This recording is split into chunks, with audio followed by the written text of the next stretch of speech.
Hey there, folks. Welcome back to the Overflow. My name is Micah Curtis. And I'm Alex Baldwin, also known as the Hatman. And snow sucks. Did I ever mention that? Snow does kind of suck. Yeah. I had a foot of it. Yeah, we got about a foot of it a while back. And that's... See, you're more used to snow than I am. We get about a foot in a good snow season. Or winter season. Whatever. We got that in one load. And more is on the way. Yeah, same here. We're expecting another, like, half foot. Yeah, I think the Night King needs to fucking cool it. Like, I get it. Game of Thrones is ending, but come on. Personally, kind of going overboard. I've been rewatching episodes of it myself, and I am really looking forward to Clegane Bowl. I need Clegane Bowl, damn it. It needs to happen. It needs to happen.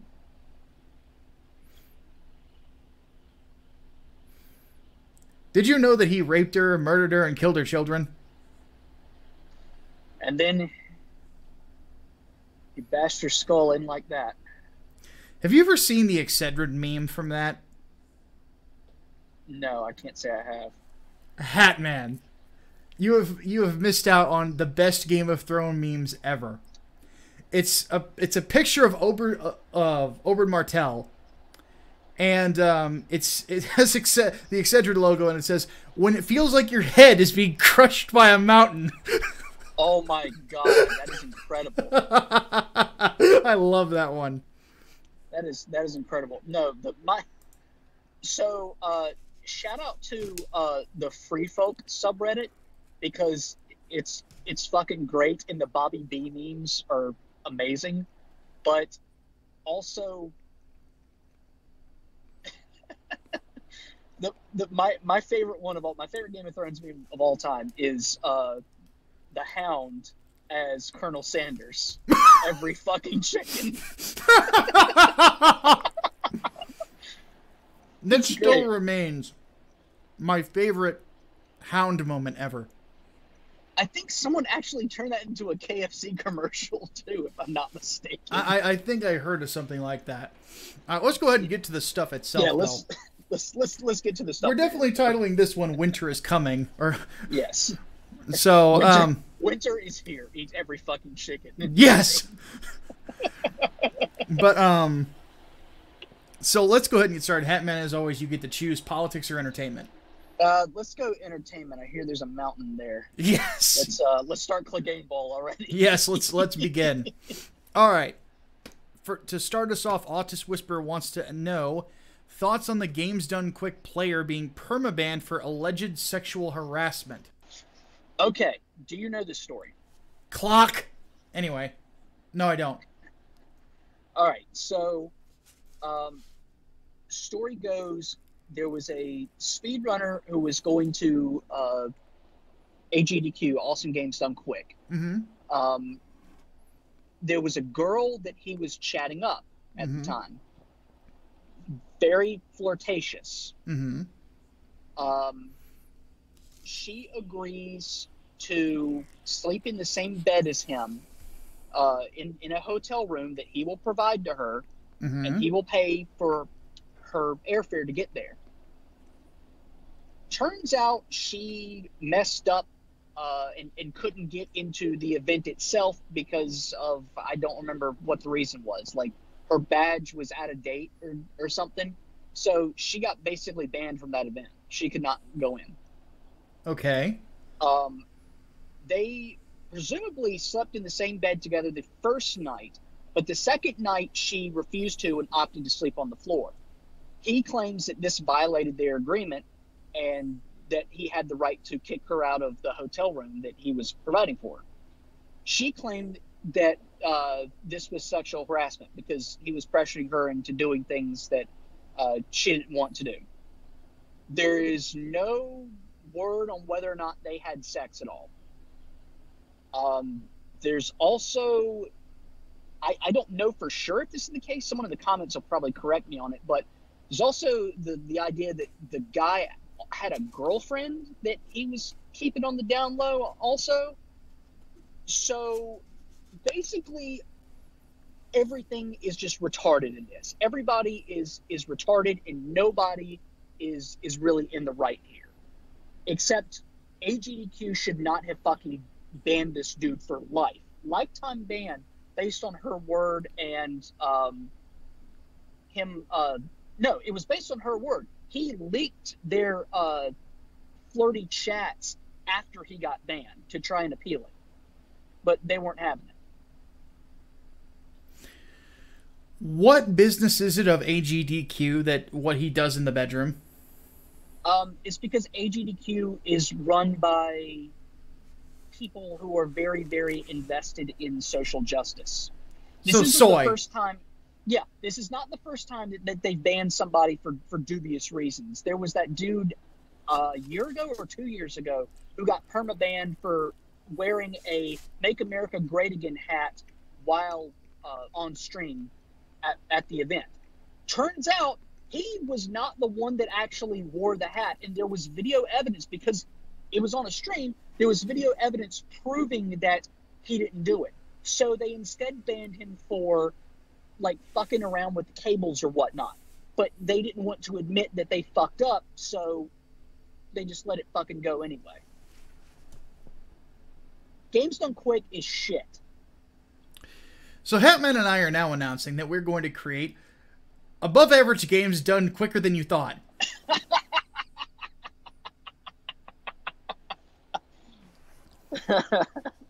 No, if we had money and a way and a venue, I would genuinely consider creating a competitor. Yeah, because of this shit. Not? That's fucking ridiculous. It is. It's absolutely pants on head retarded. See, that's exactly why I stay away from that shit. Ugh. So fuck all that. That's my response. Fuck them. Fuck them. Fuck them. All right. Koopa's Revenge Home wants to know, now that Cloak and Dagger is coming to Freeform, a station showing Orange Man Bad the series and a show about the greatness of communes, how fucked is the MCU in becoming like the comics? Well, from what I have heard, Cloak and Dagger is the only show where there's a problem there. Like, I didn't hear of one with Agent Carter. I never saw one in Agents of S.H.I.E.L.D. I was bummed that they didn't use Johnny Blaze instead of Robbie Reyes. But yeah. Even then, Johnny showed up very briefly. But I'm not going to take one show that obviously they tuned to what they thought Freeform's audience was to be an indication of the way the whole thing is going. I don't even think that Captain Marvel is going to be like that. I have a feeling that Captain Marvel is just going to be a generic MCU film at the very worst, and will be surprisingly good at the best. Yeah. I just think the marketing is stupid. If I'm not mistaken, Cloak and Dagger has already aired its first season, and it's on season 2 now. Yeah. So I mean, if Runaways hasn't been an indication of the MCU going forward, I think Cloak and Dagger's certainly not an indication. I mean, it's cringeworthy, yeah, because the ads I've seen for it are, they're about that level of freeform cringe, but, whatever. It was inevitable that there were going to be some, like, with as big as the MCU it was going to be inevitable that something bad was going to come out of it. Yeah. I miss when it was called ABC Family. It wasn't all up its own ass with preachy millennial shit. I still remember there's this show, it was like my 16-year-old mom or something like that. It was some drama with the chick from The Breakfast Club. And I just remember my mom would always get pissed at me whenever I'd come home and be like, "Oh, I see you're watching My Daughter is a Slut." Oh, God. Everybody was a hoe in that story. Like, seriously. Everybody was a hoe. It was hilarious. Yeah. Was it called that, or was it The Secret Life of the American Teenager? That's the one. That's the one. That's it. Okay. Yeah, I always call it my daughter's a slut. Yeah, it's like everyone was fucking getting pregnant in that show. You're like, what the fuck? Like, I don't even know that many pregnant girls in my high school right now. What the hell? I know. So fuck all that. Fuck it. Okay. Next one. Incel Mafioso wants to know thoughts on CBS being sued for plagiarizing stories from a video game called Tardigrade and using said stories for STD? I don't know what that ST, D or :D is. I don't know either. So who's getting sued? CBS? Yeah. Well, that's fucking funny. Let me look at this real quick. Oh, Star Trek Discovery. Oh, God. Wow.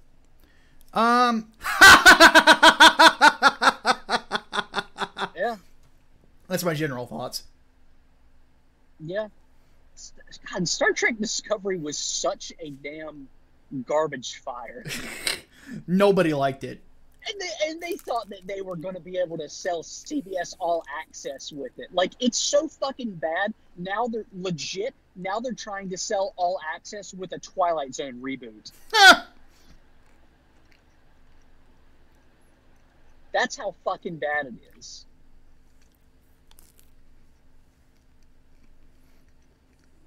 I will admit, though, I'm actually kind of looking forward to a Jordan Peele run Twilight Zone.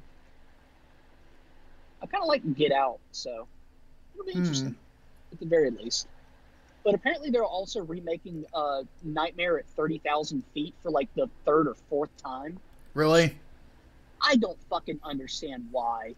It was spot on and just about perfect the first time with Shatner. Just be done with it.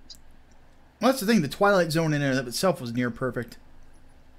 There were my favorite one. Stinkers, but Well, there were every once in a while, but yeah, no, there were a lot of good ones. My favorite being, I don't remember the name of it, but it was about a wealthy man who took a bet to never speak for a year, and before he was locked in a chamber for an entire year and enticed that whole time. And during the course of time, his whole life goes to shit. And at the end of it, when he wins the bet, the guy who bet him has no money. And then he takes the scarf off around his neck and reveals that he had his vocal cords removed. Yep. I can't remember the name of it, but god damn, that was a great one. I think it's called the Silence. I think so too, but I know the one you're talking about. Yes, that's a really good one. My favorite, God, it's really hard to pick a favorite, but the one that I always go back to is It's a Good Life. With the kid that's got like all the powers of a god, basically. Yeah. And he's like a tyrant, and you think like, oh, you know, it's an innocent kid. How can he be, you know, cruel and like a fucking dictator?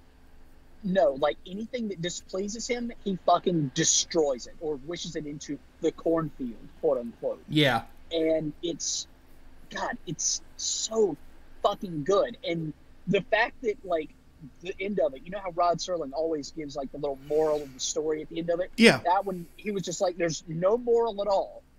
Just checking in on a little town in Ohio called Peaksville. But you still get like chills what the moral is. Yeah. It's so fucking good. That one's good. The Obsolete Man is fucking fantastic. Always relevant. Mm-hmm. I also like The Howling Man a lot. The one about the guy who after World War One comes across a monastery where they've imprisoned the devil.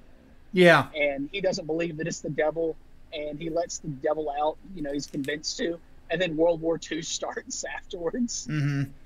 Because that was always pretty fucking amazing. A good story. That one was a good story. Oh, yeah. I could gush about Twilight Zone forever, but we need to move on. Yes. Eclectic1995 asks, are there any other games, movies, or other media that feature samurai, knights, and Vikings fighting one another? For Honor only seems like the only one I know of. It is the only one, I think. Yeah. I mean, Samurai Jack fought the Scotsman. That's kind of close. And there is a Scottish class in For Honor for the Vikings, but other than that, I mean, if you want to see knights or the Eastern Europeans face off against Vikings, the show Vikings has a little bit of that, but not a whole lot, because Vikings and knights did actually fight one another at one point. And the Vikings found out that A, moats are a problem, and B, it really sucks when the opposing guy is wearing full plate armor and you're not. Yep. So, but yeah, For Honor's the only one, which is why you should buy it. Let's see here. Opinionated Thinker asks, thoughts on the Maker's impact currently in Venom? I'm interested to see where Donny Cates is going to take it. I'm still going to read the book, oddly enough, but if he keeps being a shit on Twitter, I'm probably going to stop. Because it's a great book. That's the problem. It's the best thing Marvel has to offer. Like, and by a country fucking mile. And, again, they don't promote it at all. Well, then again, when the bar is so low for most of their other A-list titles. True, but I would even put it... I would put it up there with Christopher Priest's Deathstroke. Wow. Yeah. That's saying something. It's really good. Then again, like, except for Batman, like, of the 4 comics I'm now... the only 4 I'm reading at this point, Venom is the only one from Marvel, and aside from all of them, like, they're all anti-heroes or villain books. Batman is the only superhero right now I read. That's kind of pathetic. Deathstroke, Red Hood and the Outlaws, and Venom. Yep. So, those are the best comics that are out right now. Everything else is just kind of eh. Alright. Brian Gilmartin wants to know, earlier in the day, your boy Zach responded to a CBR article slamming 90s comics. What are your thoughts on the 90s in regards to comics and entertainment in general? It's really easy to bash Rob Liefeld for his art on occasion when he was working on like 7 or 8 books at once. Or something like that. Yeah, well, every artist has weaknesses. Every single fucking one. And even then, there was still a lot of art in the 90s that is better than the trash you see today. Yeah. I would compare like the worst art in the 90s to like Squirrel Girl today. Mm-hmm. And I'd still fucking take it. Squirrel Girl is just it's not just an eyesore, it is visual cancer. Yes. And a lot of other books are drawn like children's books.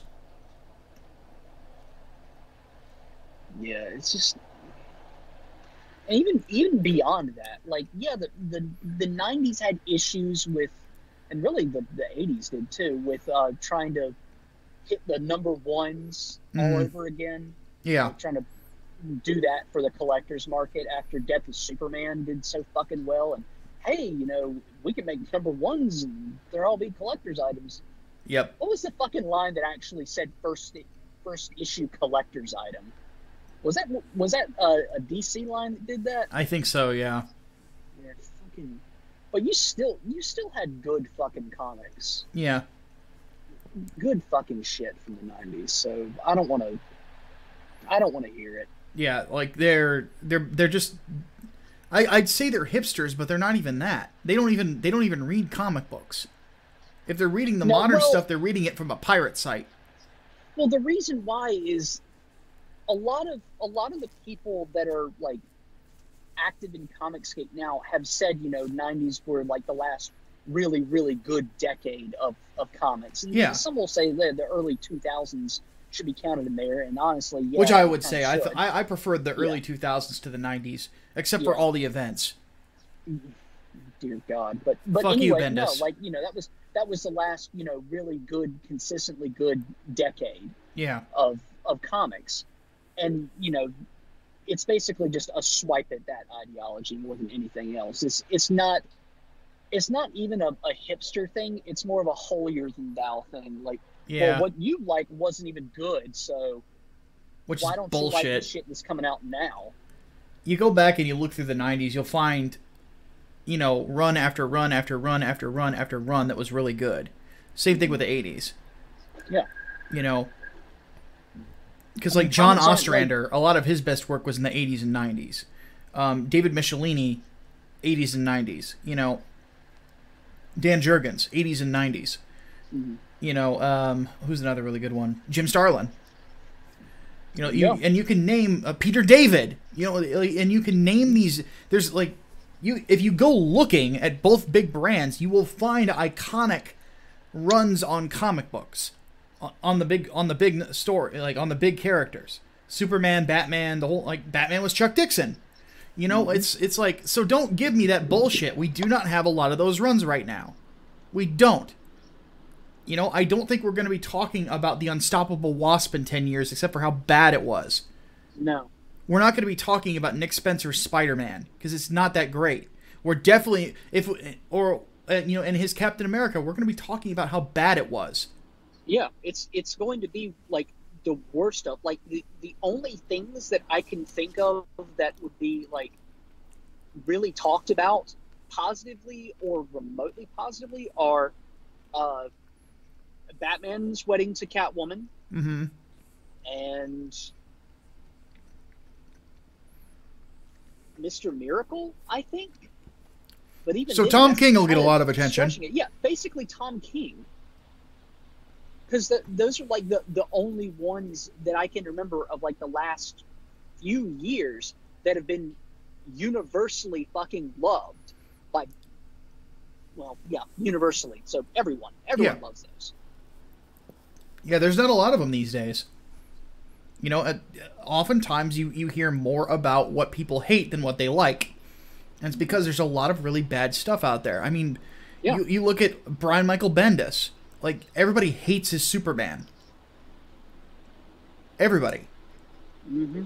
I don't see it praised by anyone. Like, people are legit sad that he's on the book, and Dan Jurgens got kicked off of it.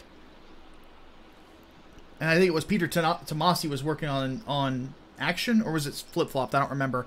But either way, you know, it's like, you got to be fucking kidding me here. So CBR can suck my dick. They need to bring me one of them chickens. Also, fuck them. Fuck them. Fuck them.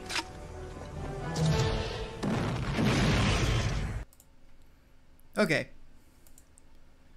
Diego Camacho wants to know thoughts on Total War in general and Total Warhammer in particular. I don't know shit. The only Total War game that I've played was not even really a Total War game. It was Spartan Total Warrior, and that game was fun as hell. It came out a few months after the first God of War, and everyone I knew at the time was like, "Oh, this is totally a fucking ripoff." Yeah, but it was still pretty fucking good. I enjoyed it. Mindless fucking hack and slash. Sean Gillespie wants to know, what advice would we give for world building, specifically a tabletop RPG setting? I don't know. What kind of a world seems interesting to you? Yeah. Well, first off... Can I give the boilerplate asking Micah about writing disclaimer? Do it. The boilerplate disclaimer with me is, if you can make it entertaining, do it. Yep. That's the question you should ask yourself. Can I make this entertaining? If the answer is yes, do it. If the answer is no, don't do it. And always find people to focus test it. You know, like Project Lazarus is an easy pitch. Hey, don't you think it would be really cool if the CIA created a Black Ops team to destroy demons from hell? The answer is yes.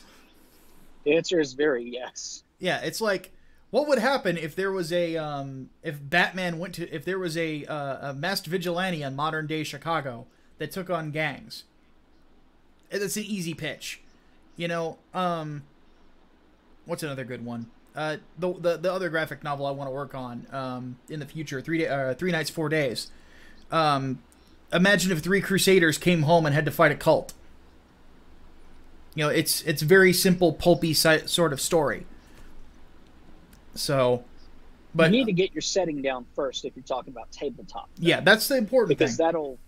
that'll decide whether or not you're going to be able to run it like as a D&D campaign or a Pathfinder campaign or even like Vampire the Masquerade Shadowrun. So, speaking of which, I've never played Vampire the Masquerade. Neither have I. I've played Bloodlines, the video game, but I've always wanted to play it. I've heard it's really cool.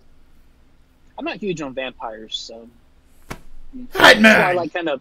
Twilight kind of ruined that for me. Like, I grew up knowing like the classic like Bram Stoker's Dracula and like Anne Rice's vampires, like Lestat and all that shit. And then fucking Twilight just turned me off completely with even like the good shit. That's how bad it was. Here's my recommendation for vampires, because I want to write a vampire story called The First Servant. That's another one. Imagine a story about the very first person Dracula ever turned. Pitch. There you go. Does that sound awesome? Yes or no?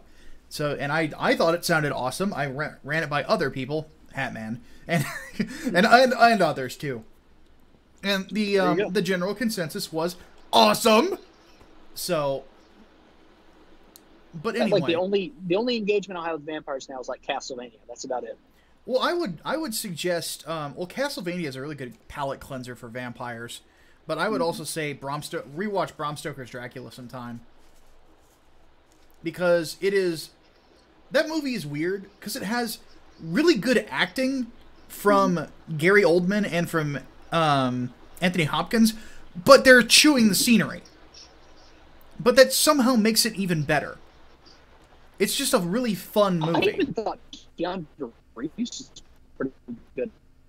Uh-oh, we got Robo Hatman. Hatman? We've lost the Hatman! Okay, you're back. There we go. We had Robo Hatman there for a second. I'm still dead, aren't I? Nope, you're alive again. Nope, not dead. Okay, cool. But no, going back to Dracula. No, I even thought Keanu Reeves did a pretty good job in that movie. For the time that he was, he was still pretty new to Hollywood at the time. So yeah, he did the best with like the tools he had in his toolbox. Which, admittedly, yeah. I like Keanu, but he is very limited in his tool set. He plays somber really well and angry really well, but he's got no in between. Yeah. Which is perfect for John Wick. Because it's all he has to be. And to a degree, Neo, too, although I think it gets kind of cheesy at times. Yeah. Like, the whole romance with Trinity was totally fucking unbelievable. So. Yeah, but Carrie-Anne Moss looked great. Not gonna lie. She's hot. Yeah. She's always gonna be hot. She's still good looking. That's what's crazy. Hell yes. The dresses she wears in Jessica Jones just... Oh! Oh, my God. Yes, please. Yes. I'll take 10. I don't know if I can handle 10. All right, last question on entertainment. Hardboiled Entertainment wants to know, best Superman run, Byrne, Jurgens, or Tomasi? My favorite is John Byrne. I love John Byrne's Superman, even though he did have Superman kill, I think he did kill Zod in that, if I remember right. They resurrected him later. No, it was a different Zod. But, John, I like John because he really modernized the character. He really brought him into the idea of Superman being vulnerable, of having limitations. Which was wild when you think about how fucking invincible the character was in the Silver Age. Mm-hmm. So, that would be my pick. What about you, Hatman? Honestly, I'd have to go with Jurgens because Jurgens is the one I'm most familiar with. Well, I would say read all three of them to anybody at home, because Tomasi's was really good. I'm still pissed he's not on the book. Fuck you, Bendis. Because Bendis. Because Bendis. Fucking overpowered Silver Age Superman, though. I will never get over Kryptonite No More. Oh, God. Straight up eats kryptonite. I will never get over that. They were just trying to throw... They were literally throwing shit at the wall and seeing if it could sell at that point. They had to have been. They had to have just been on a lot of cocaine. It's crazy. Yeah. They're on a ton of cocaine, and they're like, dude, let's just have, like, fuck it. I guarantee to sell 100,000 copies. We'll have Superman eat fucking kryptonite and not die. It's fucking... See, it's crazy, too, because the book is absolutely fucking insane. Mm-hmm. But the cover is like one of the most iconic pieces of Superman art ever.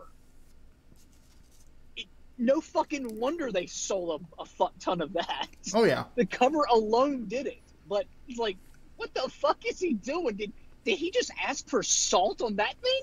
Mm-hmm. What the fuck? Yep.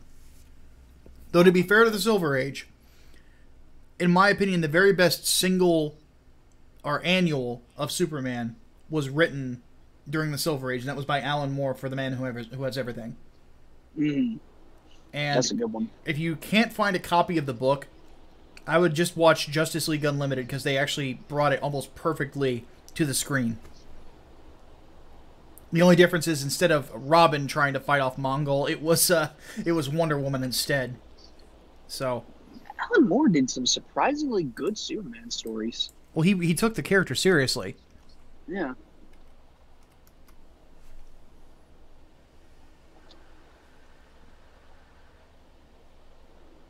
All right, on to politics, I guess. All right. Ontus Whisperer says, thoughts on the honorary woman that is Bernie Sanders getting Me Too'd. Well, he didn't get Me Too'd. No, he didn't get Me Too'd. It was his campaign staff, and apparently he's actually meeting with some of the accusers, or he has met with them. Sometime this week, happened, quote unquote, whatever. Anyway, so like he's at least trying to do something about it, but at the same time, I think his star is fading. I think millennials just have accepted, and the Bernie Bros have accepted that he's just not gonna fucking get it. Yeah. So they're moving on to newer and flashier things. So we'll see who's able to fill that void. Yeah. But I have no idea. Kirsten Gillibrand might actually try to do that, although that'd be hilarious to see her try. Her polling looks bad. She was very bad. Well, she's Hillary Clinton all over again. Yeah, she's basically an even more out of touch Hillary Clinton. Yeah. And she's trying to run purely on gender-based platform. Yeah. Yeah. No, she's not going to fucking get anywhere. No. These fucking gender wars are just, people are done with it. They're just fucking done, men and women. Yeah. Are you going to? Here's the thing. Here's part of the reason why I think it failed. It's failing now, but it didn't fail back then. Back then, during the Obama years, it was, a lot of the people that were targeted by progressivism were young women who were unmarried at the time. As time has gone on, they have met men and become married. And because the Gillette ad campaign that came out yesterday is a really good example of this too. If you sit there and tell a woman men are shit when she has a good husband with a good job and 2 sons, you're a fucking idiot. Because you're basically saying your family is shit at that point. Mm-hmm. It doesn't work. I can't help but notice too that most of the people that approved of that ad, and we'll definitely talk about this more on the podcast. Not only single women. Of course. $5 says they're fatter than I am. Most of them have the problem glasses too, so you know the type. Trigglypuff. Never forget. Yeah. Never forget. Okay, what are our opinions on Gnosticism? Heresy. Very heresy. There is no demiurge. No. So, that's the end of it. No. Interesting reads from a historical perspective if you're going with the old Gnostic Gospels, but heresy if you take them seriously. Yes. Don't make us purge it. No. Kale Bach wants to know, thoughts on atheists saying that only atheists can be rational? He says that he thinks it's the same as some Christians saying that only morality can be brought through, or can only be, or you're only moral if you're a Christian. Also, atheists saying that the Bible supports slavery because it has rules. Okay, so that's technically two questions, so we'll break them down piece by piece. Let's talk about the slavery one first. So no, the Bible does not promote slavery. Slavery, no, it has rules for it because it was a thing that happened at the time, and it was indentured servitude. It was not like the problem with Western atheists is A, they're mostly retarded, and B, or just fucking autistic to the point where they should probably be sanctioned, but or just disingenuous assholes, which T.J. Kirk, but the Bible Reloaded, etc., etc., but internet atheists are just some of the most disingenuous people you'll ever meet, but especially when it comes to a debate. But in this particular, I don't even know if I want to call them atheists though. They're more anti-theists. Yeah. But the idea that it supports slavery, encourages it, no. And you can't look at slavery through a 21st century lens.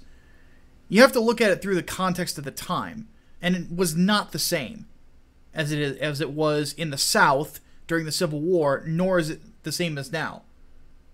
But you own a person. Actually, technically, you didn't. You owned their labor. And they weren't paid by it. You just, and slaves were paid. Slaves could own property, so on and so forth. Basically, they were just permanently hired, if that makes sense, in some degrees. In other cases, slavery was different. Again, it depended on the area. So no, the Jews were not plantation owners. Shut the fuck up. So that's my thoughts on that. Am I wrong somewhere? Because you got really quiet. No, you're not. I mean, people sold themselves into slavery. Like that's something that people don't really understand.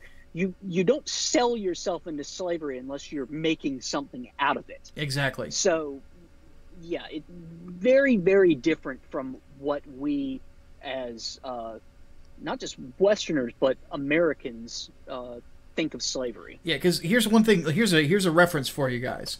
Joseph. Mm-hmm. He was Potiphar's slave, and was still regarded pretty well by Potiphar. Owned property, so on and so forth. And then he gets Me Too'd by Potiphar's wife, and then loses everything. So that's just one example. So yeah, that's bullshit. That's bullshit. But the other one, thoughts on atheists only saying atheists can be rational. So how do they explain all of the scientists throughout the years who have been Christians? Yeah, they most don't. Notably Isaac Newton. Yeah, and one thing I've noticed is that more prominent atheists out there have started dropping that. I've noticed that Joe Rogan stopped saying that Neil deGrasse Tyson stopped saying that. Neil deGrasse Tyson has actually said some positive things about religious people lately. But not religion, but religious people. So, and I wouldn't expect him to say anything positive about religion at all. But anyway.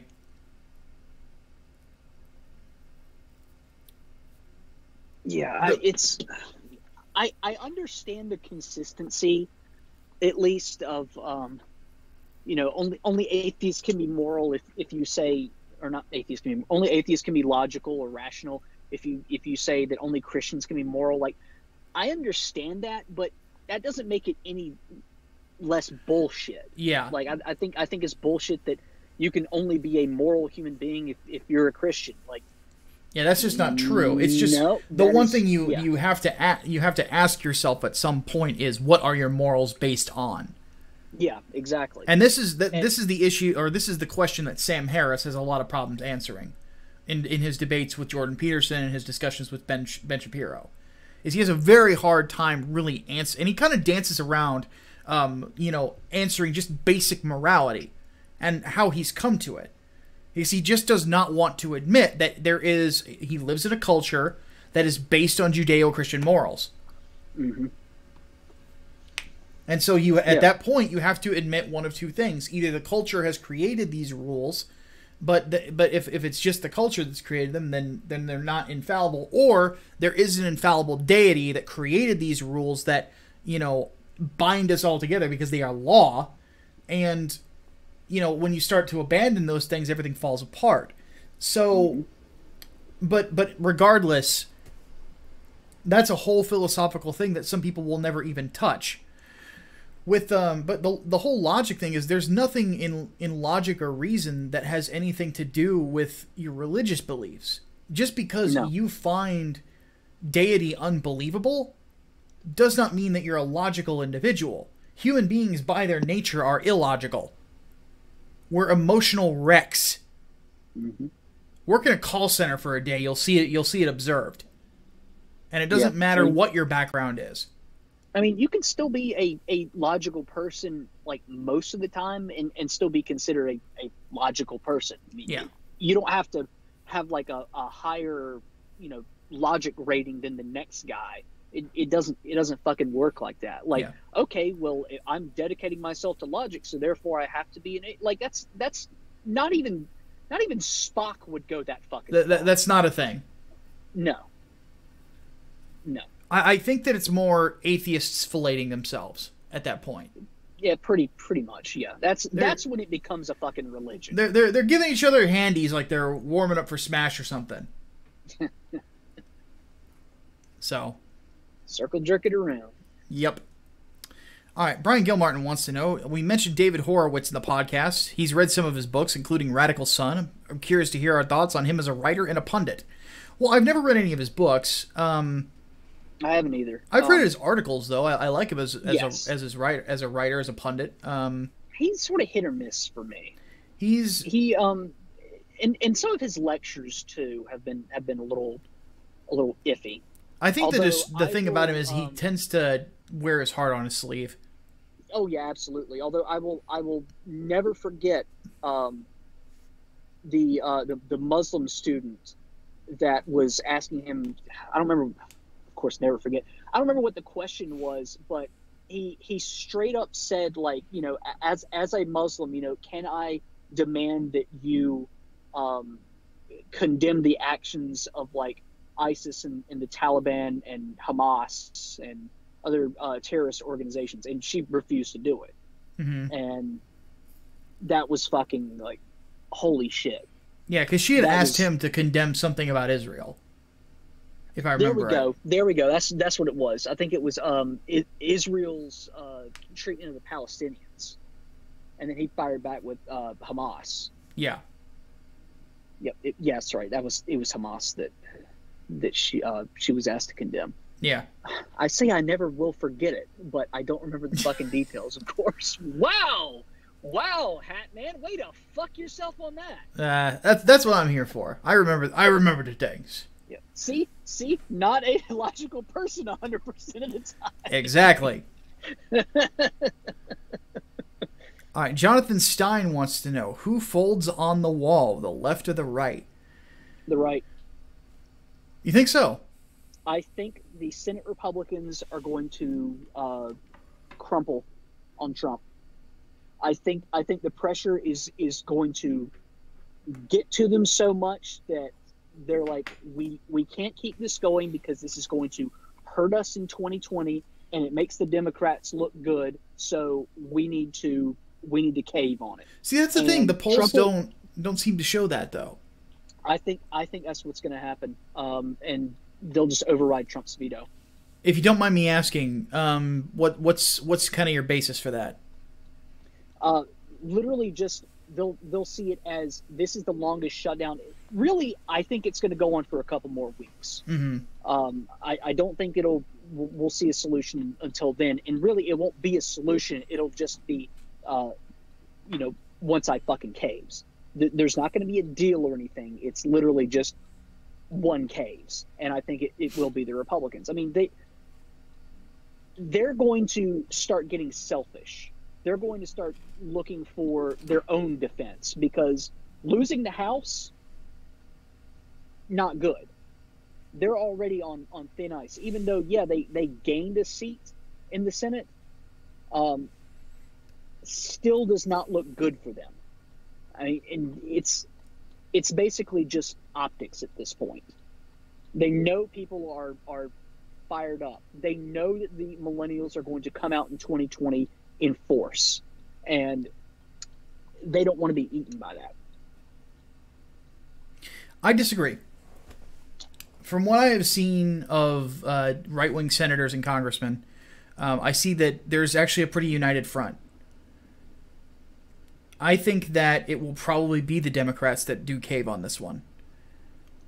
Reason being is that the poll data shows Trump's approval rating has gone down, but approval rating in early 2019, not really that reflective of how the elections are going to go in a year and 11 months, or 10 months because they have it in November. But Sure.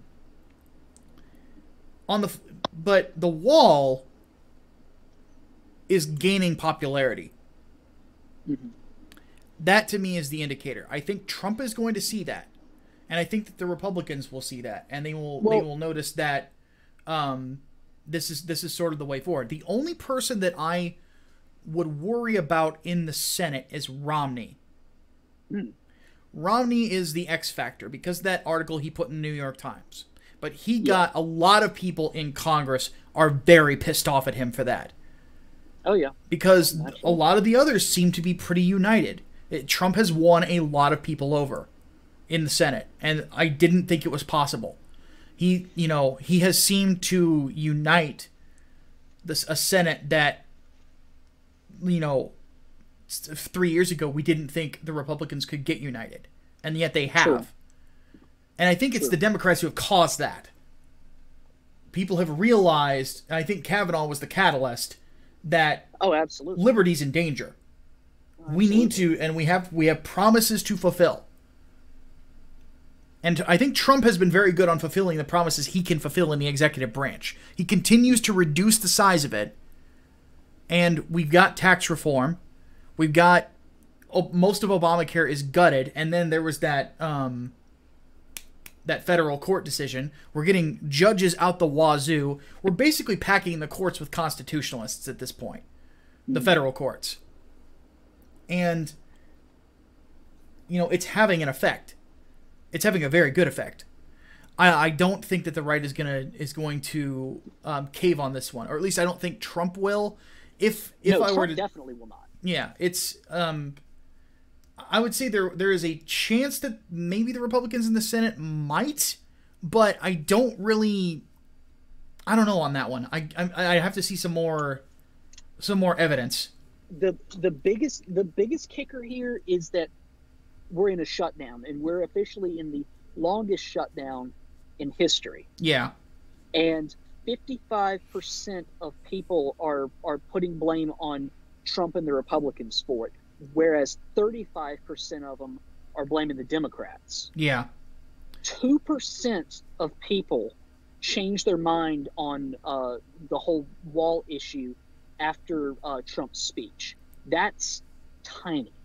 True, but this is one of the things where I think that they benefit from playing the long game more so than they're hurt from it. I think that when it comes right down to it, the more news that gets out there that the Democrats boycotted meeting with Trump about the wall today. Mm-hmm. When that news gets out there, people see it. It's like, wait a minute, but Trump's the guy, or is he? Because Democrats can't strategize for the life of them. They're idiots. Oh, hell no. No, absolutely so not. If you play the long game, they will fail, inevitably. It will fall. Everything they're doing will fall in on itself. Because they don't have a long game. They have cries of racism. And Trump has been killing it lately. The only thing that I wish he had done that would have trolled the fuck out of the left is when he had was it OSU? That was at Clemson? Clemson, that's it. I'm sorry. Sorry to any people at Clemson. The only thing he missed is instead of ordering McDonald's, he should have gotten Chick-fil-A. Would have trolled the whole fucking world. It would have been great. Fuck yes. Though we're biased. Yeah, If Micah and the Hatman had a restaurant sponsor, if Chick-fil-A offered us a sponsorship, that'd be the only one we would ever take. Absolutely. And we wouldn't demand payment; we would demand food. Yeah, exactly. That's how you pay us. Just give us a year's supply of meals, and I'm cool with it. Yeah, per year. Because Chick-fil-A is amazing. Chick-fil-A is fucking great. Yes. Okay, Hardboiled Entertainment wants to know, a local San Diego station called out CNN for suppressing news on the wall working. Thoughts? More stations need to do it, but... I saw that. That was fucking hilarious. And now there's like some sort of point of contention, like CNN's denying it, and they're saying it was fake news, and it's fucking hilarious because now they're the caught. citation needed network crying about fake news. Come on. Yeah. They don't know what the fuck to do because they got not only caught but called out on that shit. Mm-hmm. So, no, they fucked themselves. At that point, if I were in CNN, I'd be blaming Jim Acosta for doing such a shit job with that whole thing. Then again, Jim Acosta helped sell the wall, so... Yeah, Jim Acosta is retarded. Beyond retarded. Final question. Koopa's Revenge Home says, with China basically adopting all the trappings of capitalism, with the government still being communist, how long will it take for them to give up the ghost? Or would it take a violent revolution? Well, at some point, they're probably going to fall. I would imagine under their own weight, because the Chinese economy keeps going up and down and up and down and up and down. And you can't sustain a country and a country's economy that way. At some point, they're going to have to give up central planning. Because it's just not working. It doesn't help them in the long run. So, at some point, they will see it. Given how much... And this is just my theory. I don't have a whole lot of evidence behind it. I'll admit it.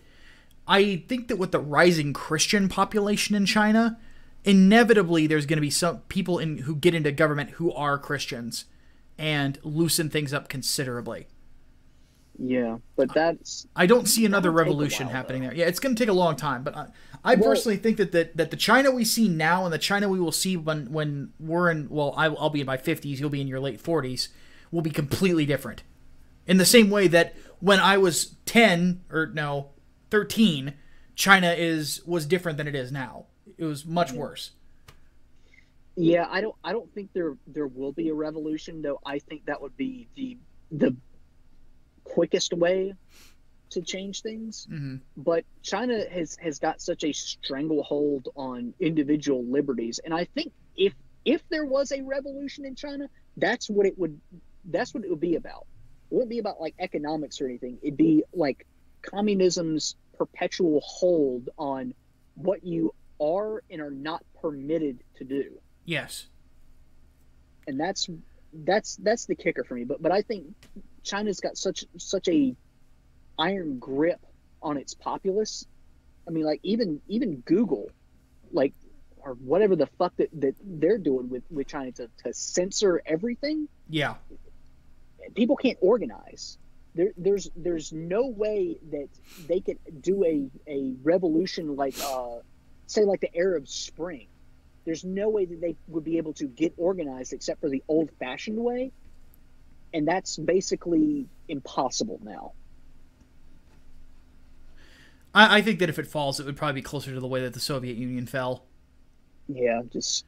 I mean, Reagan really sped that up, but it was already teetering on its way down. Well, Soviet Union was already built on kind of a fragile bedrock as it was. Yeah. I mean, just look at the fucking vacuum that happened after Stalin died, for God's sake. Yeah.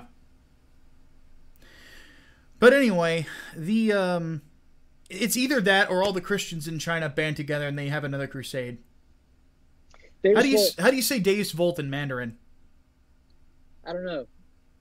Somebody get Google Translate on that shit. Though I have a feeling the Cantonese version sounds very angry. Because, let me tell you this, folks. You haven't been chewed out yet until you've been chewed out by somebody speaking Cantonese. it sounds like 100-mile-a-minute fucking gibberish. And you're like, I too have made someone very angry in a Chinese restaurant. So, yeah, it's one of those, like, of all the languages of that area, Cantonese is like the most sloppy sounding. It's sort of like Portuguese. Portuguese sounds sloppy.